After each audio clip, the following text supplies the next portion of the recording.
आज मैं आपके लिए लेकर आई हूँ कुछ ऐसे किचन टिप्स जो भले ही पुराने हैं लेकिन आज भी 100% वर्क करेंगे। तो वीडियो पूरा जरूर देखिए, आपको बहुत ज़्यादा पसंद आएंगे सारे टिप्स। और पसंद आए तो प्लीज़ वीडियो को लाइक और शेयर जरूर कीजिएगा। तो चलिए जल्दी से वीडियो शुरू करते हैं।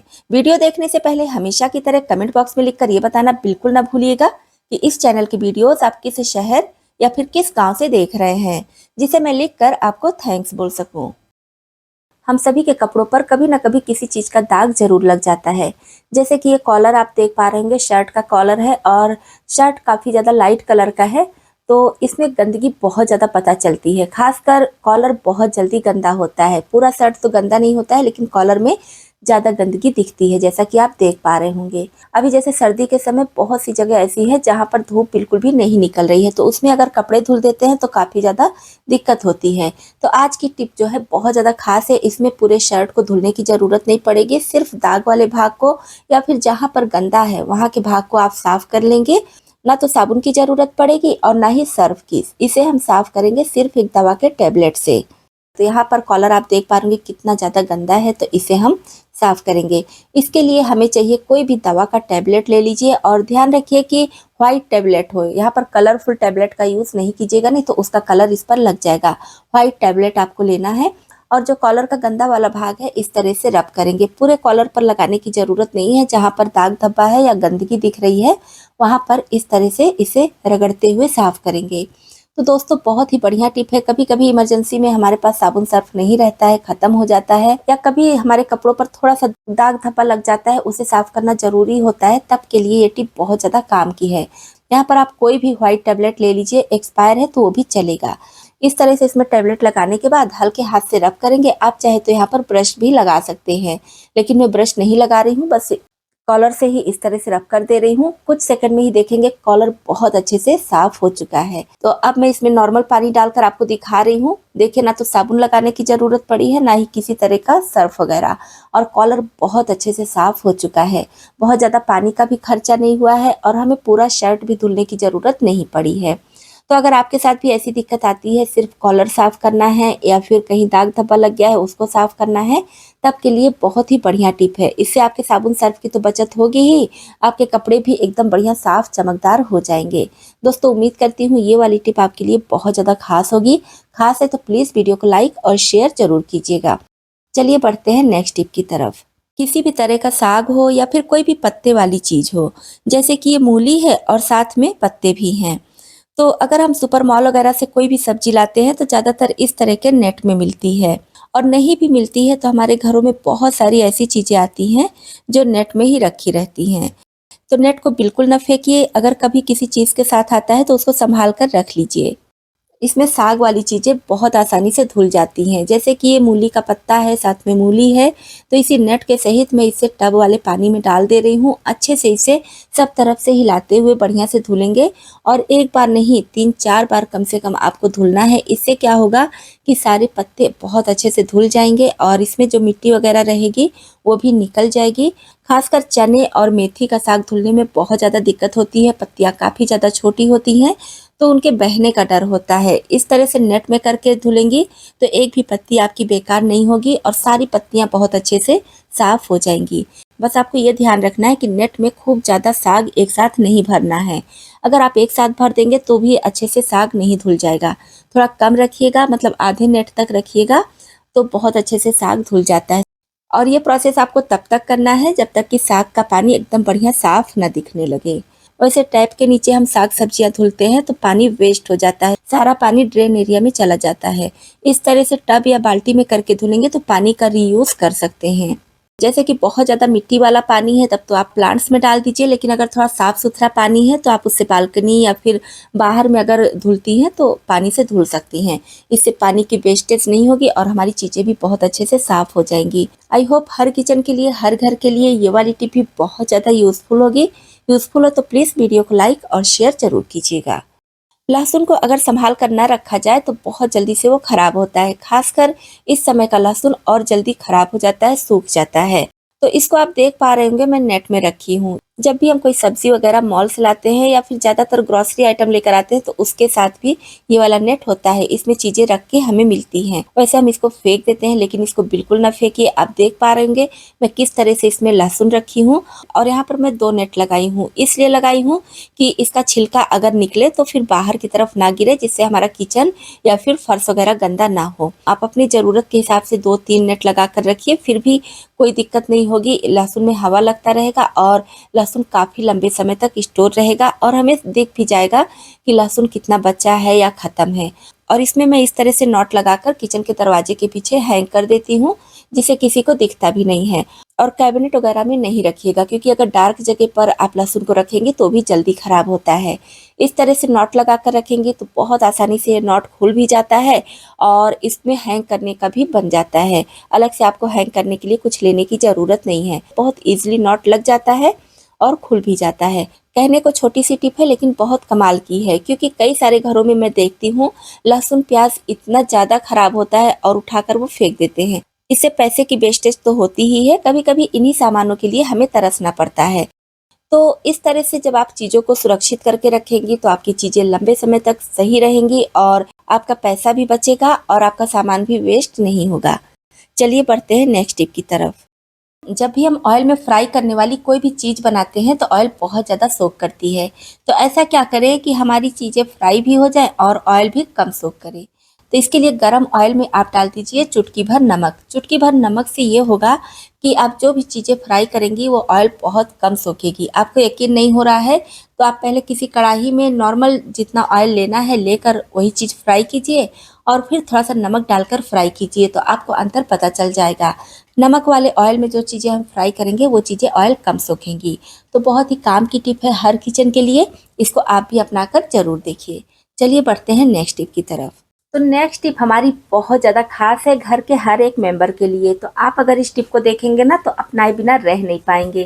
तो इसके लिए सबसे पहले हमें चाहिए एल्युमिनियम फॉयल, और इसको इस तरह से थोड़ा बड़े में कट कर लेंगे। अभी वीडियो में बने रहिए, आगे आपको पता चल जाएगा कि कितने बड़े में और किस तरह से आपको कट करना है। इसका अब हमें 2 भाग इस तरह से निकाल देना है, मतलब कि बीच से फिर से इसे हमें कट कर लेना है। अब एक भाग लेंगे और इसके ऊपर डालेंगे थोड़ा सा मकई का दाना, यानी कि पॉपकॉर्न। जिससे पॉपकॉर्न बनता है ना वही वाला है, जो पिसवा कर आटा वगैरह बनता है वो नहीं है। इससे पॉपकॉर्न बनाया जाता है। तो आपको भी फूलने वाला यानी कि जो भुना जाता है वही वाला लेना है। साथ में थोड़ा सा नमक और थोड़ा सा देसी घी डाल देंगे। देसी घी के बजाय आप चाहे तो बटर भी ले सकते हैं, या आप चाहे तो प्लेन भी रख सकते हैं। अगर आपको ये चीज़ें नहीं डालनी है तो सिर्फ मकई का दाना लीजिए। अब दूसरा जो एल्युमिनियम फॉयल कट करके रखे हैं इसके ऊपर रखेंगे, और चारों साइड से इसको इस तरह से बढ़िया से फोल्ड कर देंगे। डबल फोल्ड करेंगे जिससे कि ये खुले नहीं। तो बस ये हमारा पॉकेट जैसा तैयार हो चुका है। अब चलिए चलते हैं गैस की तरफ। तो फ्लेम ऑन करके मीडियम पर रखी हूँ, और अब इस पर चढ़ा देंगे तवा। तवे के ऊपर इसे रख देना है और लो फ्लेम पर सिकने देना है।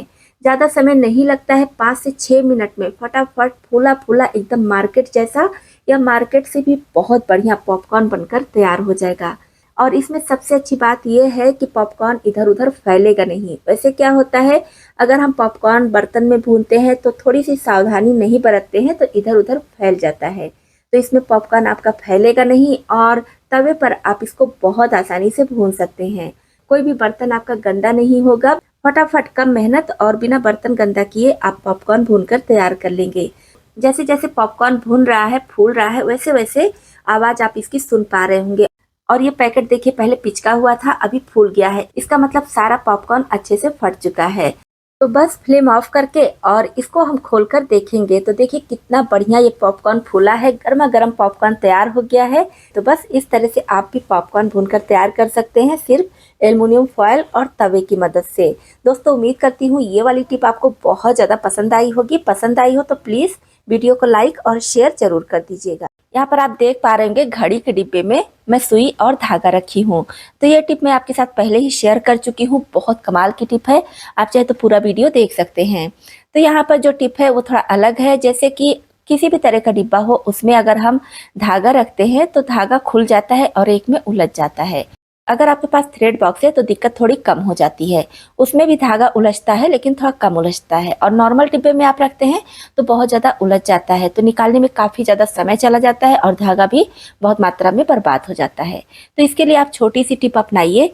धागा ले लीजिए और जो इसका सिरा है जहाँ से धागा निकल रहा है वहाँ पर पुरानी बिंदी लगा दीजिए। पुरानी बिंदी मतलब कि जैसे हम अगर बिंदी का पूरा पैकेट लेकर आते हैं तो जो कलर हमें लगाना होता है लगा लेते हैं, और उसके बाद कुछ कलर इसमें बचे रह जाते हैं जो हमारे मैचिंग का नहीं होता है, जिसको हम नहीं लगाते हैं और वो रखे रखे गंदा हो जाता है। तो उस टाइप की बिंदी आप ले लीजिए और हर धागे के सिरे पर इस तरह से लगा दीजिए। जब भी आपको धागा यूज करना हो तो बस इस सिरे को ऐसे खोलिए, बिंदी लगे रहने दीजिए और ज़रूरत के हिसाब से धागा तोड़ लीजिए। तोड़ने के बाद फिर से वहीं पर बिंदी चिपका दीजिए।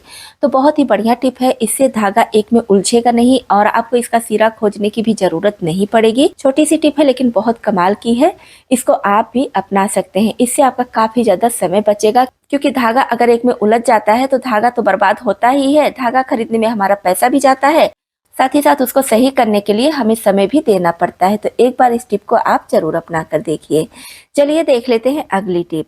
इस तरह के वुलन कैप हम सभी के घरों में होते हैं और समय के साथ साथ ये काफ़ी ख़राब हो जाते हैं। कुछ में रोए निकल आते हैं, कुछ ढीले हो जाते हैं, कुछ का कलर फेड हो जाता है। मतलब घर में हर साल कई सारे कैप ऐसे होते हैं जो यूज़ करने के बाद हमें हटाना होता है। तो इस टाइप का कैप आपके पास भी है तो बिल्कुल ना फेंकिए, इसका बहुत ही बढ़िया यूज़ कर सकते हैं।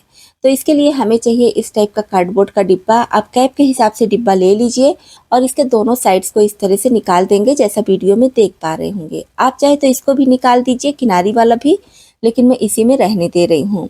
अब कैप में इसको हम पहना देंगे। कैप के हिसाब से आप डिब्बा ले लीजिए। ये कैप काफ़ी बड़ा है लेकिन मैं डिब्बा छोटा ली हूँ, तो सिर्फ आपके साथ आइडिया शेयर कर रही हूँ। आप कैप के हिसाब से और बड़ा डिब्बा लेंगे तो और अच्छा होगा। तो यहाँ पर कैप को इसको पहना देंगे, अच्छे से इसे सेट कर देंगे। कैप का जो एक्स्ट्रा भाग है इसके अंदर डाल देंगे। अब ये जो दोनों भाग शुरू में हम निकाले थे इसको इसके अंदर लगा देंगे, जिससे ये और ज़्यादा मजबूत हो जाएगा और जो कैप हम अंदर रखे हैं वो भी नहीं दिखेगा।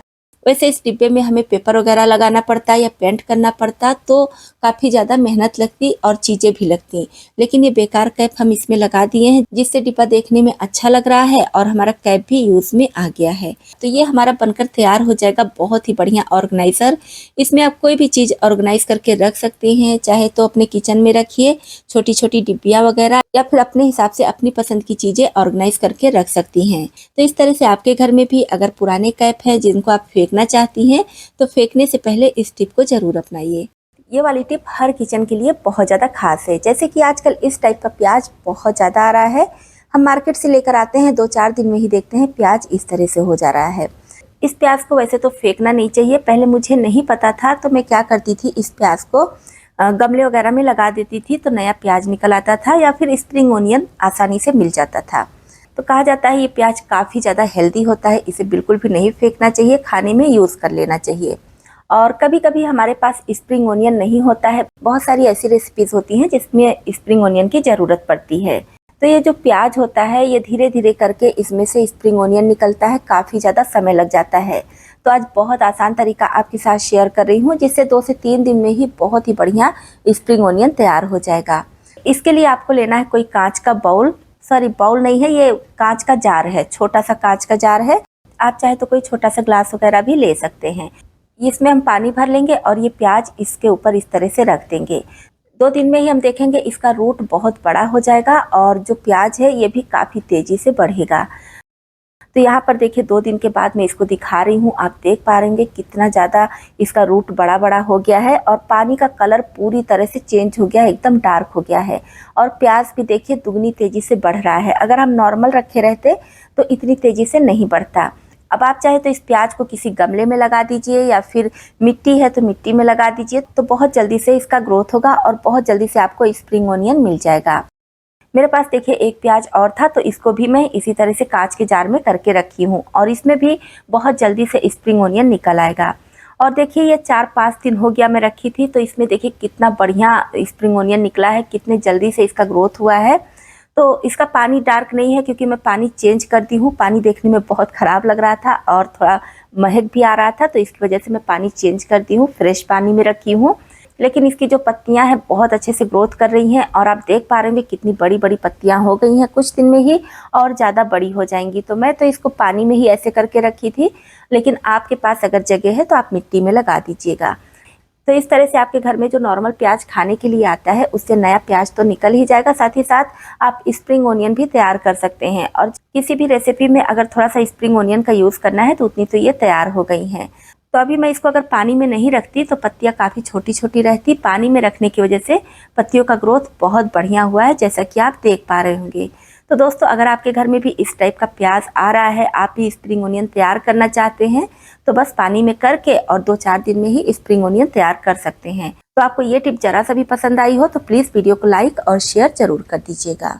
ऑयल में फ्राई करके हरी मिर्च खाना सभी को पसंद होता है, खासकर पकौड़े वगैरह बनाते हैं तो फ्राई की हुई हरी मिर्च के साथ उसका मजा और डबल हो जाता है। लेकिन अब दिक्कत ये आती है कि हम डायरेक्ट गरम ऑयल में हरी मिर्च डाल देते हैं तो हरी मिर्च के फटने का डर होता है, उसकी वजह से कट लगाकर डालते हैं तो भी ऑयल बहुत ज़्यादा बाहर की तरफ आता है, गैस चूल्हा गंदा हो जाता है, साफ करना पड़ता है और कभी कभी बीज वगैरह फटता है तो हमारे ऊपर भी छींटा पड़ने का डर होता है।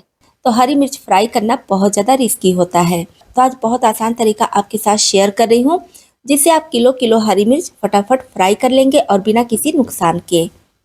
तो इसके लिए सबसे पहले चाहिए आपको इस तरह की जाली। जाली पर आप जितनी भी हरी मिर्च रखना चाहें रख दें ऑयल के हिसाब से, और उसके बाद इसको ऑयल में डालेंगे और फिर ऊपर से रख देंगे एक प्लेट। तो इससे क्या होगा, हरी मिर्च बहुत अच्छे से फ्राई हो जाएगी और अगर हरी मिर्च फटती भी है तो प्लेट की वजह से बाहर नहीं आएगी।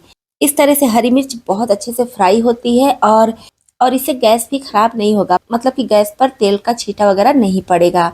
तो बहुत ही आसान टिप है, कुछ सेकंड आप इस तरह से रखिए और उसके बाद प्लेट हटा दीजिए। आप देखेंगे बहुत अच्छे से हरी मिर्च फ्राई हो चुकी है। तो इस तरह से जब आप हरी मिर्च फ्राई करेंगे तो कट लगाने की भी ज़रूरत नहीं है। तो बहुत बढ़िया से फ्राई हो चुकी है, जैसा कि आप देख पा रहे होंगे। ये टिप कहने को छोटी सी है लेकिन यकीन मानिए बहुत ज़्यादा काम की है, तो आप भी इसको अपनाकर ज़रूर देखें। नेक्स्ट टिप है हमारी अगरबत्ती को लेकर। फिर चाहे तो पूजा करने वाली अगरबत्ती हो या फिर मच्छर भगाने वाली, दोनों पर आप इस टिप को अपना सकती हैं। मैं यहाँ पर मच्छर भगाने वाली अगरबत्ती ली हूँ। तो अगर हम इसको जलाकर कहीं भी लगा देते हैं तो ज़्यादा समय नहीं लगता है, 10 से 15 मिनट में ही ये अगरबत्ती जल जाती है।